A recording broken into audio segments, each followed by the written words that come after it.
Yeah, I don't think attacking Heyman is going to get Brock over as a heel. Not on Roman, but hey, that's just the big dog. It's his yard. It's his yard. What's up, everybody? Smarkdown Radio. I'm Travis, B Double Brother Bob, as always.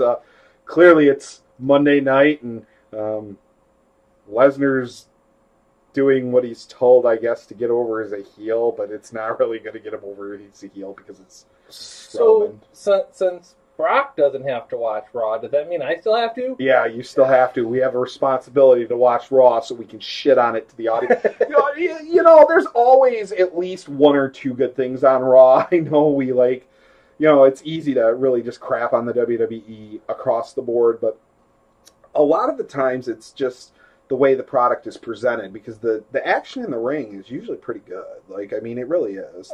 We just don't care when because you there's no pay storyline. all of the money to all of the best wrestlers, then you tend to have good, decent matches. Even when you're lot of talent, backstage screws it up, you still have good matches. Talent wins. Let's not lie. Talent's talent. They're going to perform in the ring. That's not what we're going to talk about, though.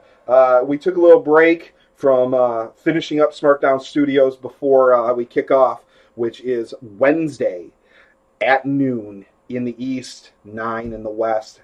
Hope you join us live. That's going to be great. We're going to have a blast talking about all that. But tonight, just to take a little break and for a little bit of a preview of kind of the stuff we're going to be doing here, we're going to be talking about the top 3 heels of 2018 so far. And we are only halfway through the year. A little more, but yeah, you're right. We're a little more than halfway through the year. It's been a good year for heels, actually. Is Roman number 1?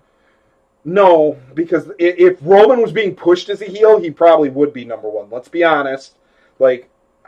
Everybody would want to see Roman as a heel. That's what we all really want, right?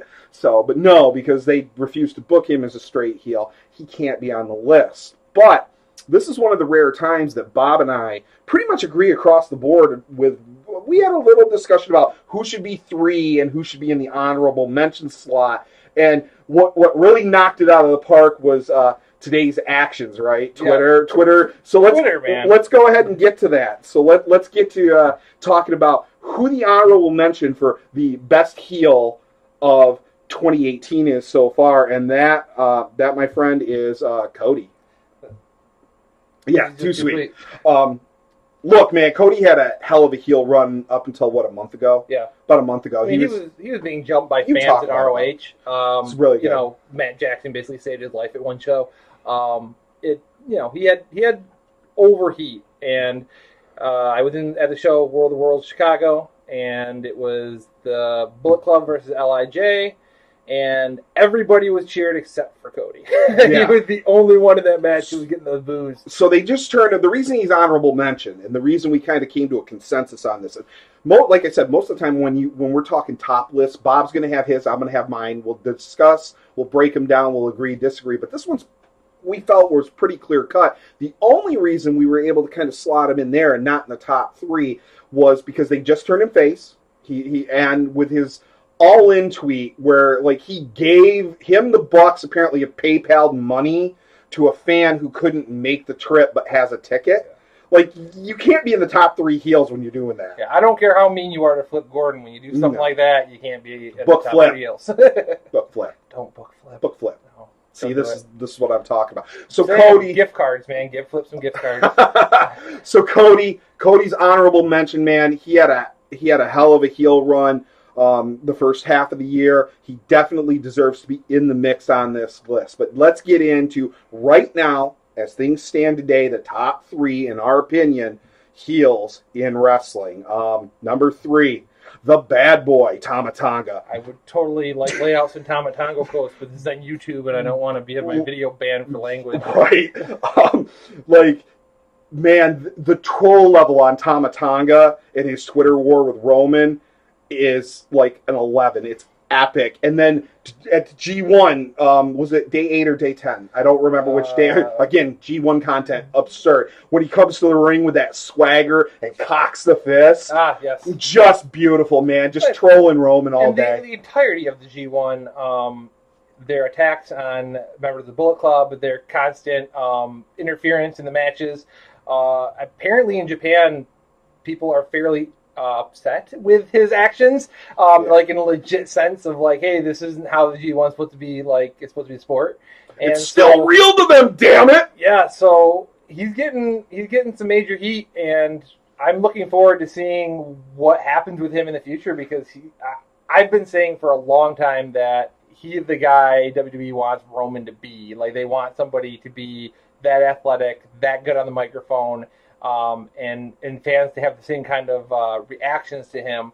And they're not getting it on their end, but Tama Tonga is getting all of the reactions. Probably the only reason he's not higher is because he's not in. They just started this Bucks feud, and he's not overly winning a lot of matches yet and destroying people and stuff. If he was doing that, I mean, he just turned heel at G1. He just turned heel, but he has been so epic in the last month. Like right now, today, I mean, yeah, you could talk about like some of the WWE heels or other like. You know, you could always mention Minoru Suzuki on this list, like, because he's Minoru Suzuki, and if you don't at least kind of mention him, he may kick you in the face. So, but, like, right now, today, the way they turned and the way he has behaved, and it really feels like he's going back to, like, some old-school kayfabe. Like, his dad was like, if you're going to do it right. I mean, and speaking of, what the hell's wrong with Aku? I'm serious. Absolutely, what's his problem? Absolutely nothing. I want no problems with no. King Aku is my friend. we here at Smarkdown Radio love King Aku. So let's go on to number 2, man. Number 2 is actually technically a WWE guy, man. Well, NXT. Tommaso Ciampa. Yeah. Holy crap! If you're not watching NXT and you're not watching Ciampa.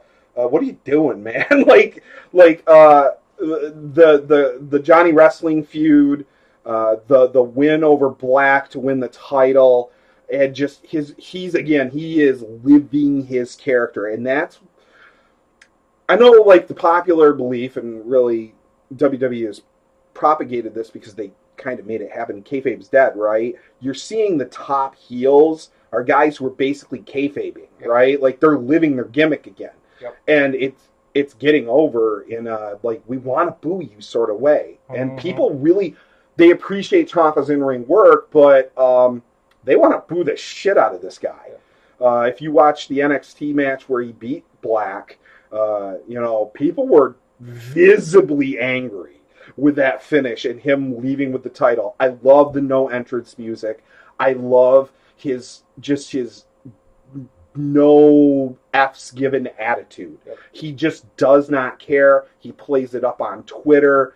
Man, God, I don't know. I part of me wants to see him go to the main roster. Part of me wants to see him stay at NXT because I don't trust the main roster. But this guy is money. Yeah, I don't really have a whole lot more to say than that. I mean, watch Tommaso Ciampa. Do yourself a favor. He's a badass. From social media to NXT, he has been over as a heel, and he's got some heat. And until WWE brings him to the main roster and screws him up, I'm assuming continue to be one of the top heels.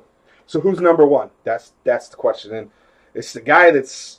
If it's not real heat, man, this is some real work, shoot, heat type stuff, and that's Sami Callihan, man.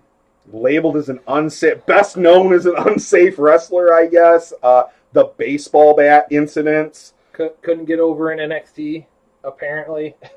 Well, no, they're not actually going to let you crack skulls in NXT. This dude is... We just talked about living your gimmick. This guy is living his gimmick, and I don't know, busted open, Bully Ray. He picked a fight with Bully Ray. If that was a work shoot, or a work or whatever the hell it was good. His Twitter is money. Comparing himself to Undertaker, this guy has like people hate this guy. They want to see. They are going to pay money to see this guy get hurt, and I think Slammiversary was a good example of that. Pentagon Jr.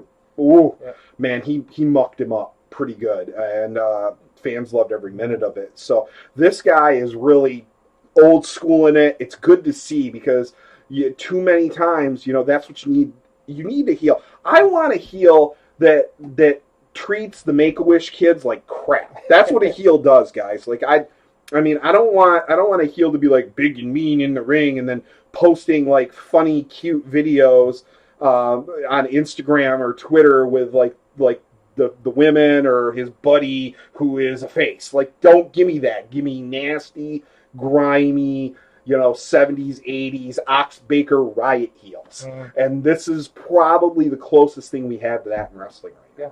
And I mean, it's extremely difficult these days with both WWE, TNA, even Ring of Honor to an extent, putting so much forth onto social media. These guys are going to have to be part of that to promote the product. So staying heel is going to be more difficult in those settings. And he's doing a great job of it, just like Ciampa is, and for a while there Cody Rhodes was, and Tama Tonga. There's a similarity between all four of those guys, and they were living that gimmick. And when you do that, it gets you over better with the fans and draws more interest from non-fans, because when they see that and they're like, wow, this guy's a dick, like, let's see what is going on, they'll tune in to see that when they find that on social media. Whether as, a guy tweets out, something bad and then takes a photo with a bunch of kids, people are going to be like, oh, okay, well, he's playing a character, and, whatever. And it's not going to draw the same interest as what these guys have been doing. So, do you agree with us? Do you think they're the top 3 heels so far going right now in 2018? Let us know in the comments section. Hit us up on Twitter, guys. I'm at Smarkdown Radio. This is at CPBuff22. You can email us at smarkdownradio@gmail.com. Don't forget to hit the like button. Give us the thumbs up. Subscribe. And don't forget to super kick that bell. Super kick! We'll see you next time.